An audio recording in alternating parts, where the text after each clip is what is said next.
Hi everyone, నేను మీ శాలిని శ్రీలు. ఎలా ఉన్నారు ఫ్రెండ్స్? బాగున్నారా ఫ్రెండ్స్? ఈ రోజు అయితే నేను దోసకాయ పచ్చడి ఈజీగా ఎలా చేయాలో చూపించేస్తాను. చూడండి, ముందుగా మనం అయితే ఆయిల్ వేసుకోవాలి. ఆయిల్ వేడెక్కాక 1 స్పూన్ జీలకర్ర, 1 స్పూన్ మెంతులు, అలాగే 2 పచ్చిమిరపకాయలు. మీరు పచ్చిమిరపకాయలు ఇంకా కావాలంటే ఎక్కువ కూడా యాడ్ చేసుకోవచ్చు. అలాగే కట్ చేసుకున్న దోసకాయ ముక్కలు వేసుకొని బాగా ఫ్రై చేసుకోవాలి. దోసకాయ ముక్కలు మంచిగా మగ్గే వరకు మగ్గించుకోవాలి. మూత పెట్టుకొని ఒక 10 నిమిషాలు ఉడికించుకోవాలి. మనకు దోసకాయ ముక్కలు మరుగుతుండగానే మనము ఇందులో టమాటాలు కూడా యాడ్ చేసుకుందాం. ఫ్లేవర్ చాలా బాగుంటుంది. ఒక 3 టమాటాలు నేను సన్నగా కట్ చేసుకొని యాడ్ చేసుకుంటున్నాను.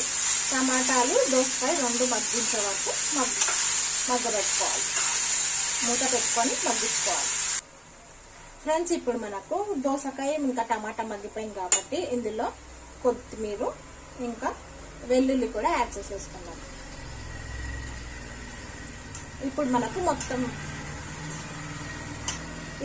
మొత్తం మగ్గిపోయింది కాబట్టి ఇప్పుడు మనం స్టవ్ ఆఫ్ చేసుకొని కొద్దిగా చల్లారి పెట్టుకొని మిక్సీ చేసేసుకోవాలి మెత్తగా. ఇప్పుడు మనం పచ్చడి కోసం పోపు వేసేసుకుందాం. పోపు అయితే తెలిసిందే కదా ఫ్రెండ్స్. ఆయిల్ వేసుకోవాలి. ఆయిల్ వేసుకున్నాక ఆవాలు, జీలకర్ర, కరివేపాకు, మీకు కావాలంటే వెల్లుల్లి కూడా యాడ్ చేసుకోవచ్చు. ఎండుమిరపకాయలు, అలాగే ఇందులో కొద్దిగా పసుపు.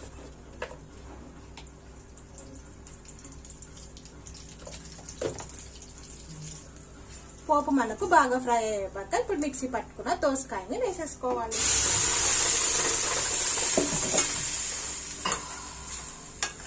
వేసేసుకున్నాం కదా ఫ్రెండ్స్. ఇప్పుడు మనం ఇందులో ఉప్పు యాడ్ చేసుకుందాం. ఉప్పు యాడ్ చేసేసుకొని మొత్తం అంతా కలుపుకొని ఒక 2 నిమిషాలు పెట్టుకుంటే మనకు దోసకాయ పచ్చడి రెడీ అయిపోతుంది. ఇది ఫ్రెండ్స్ ఇవాటి వీడియో. చూసారు కదా ఎలా ఉందో. మీరు కూడా దోసకాయ పచ్చడిని ఒకసారి ట్రై చేసి మీకు ఎలా వచ్చిందో నా కామెంట్ సెక్షన్ లో మెన్షన్ చేయండి. Okay friends, by by, thank you.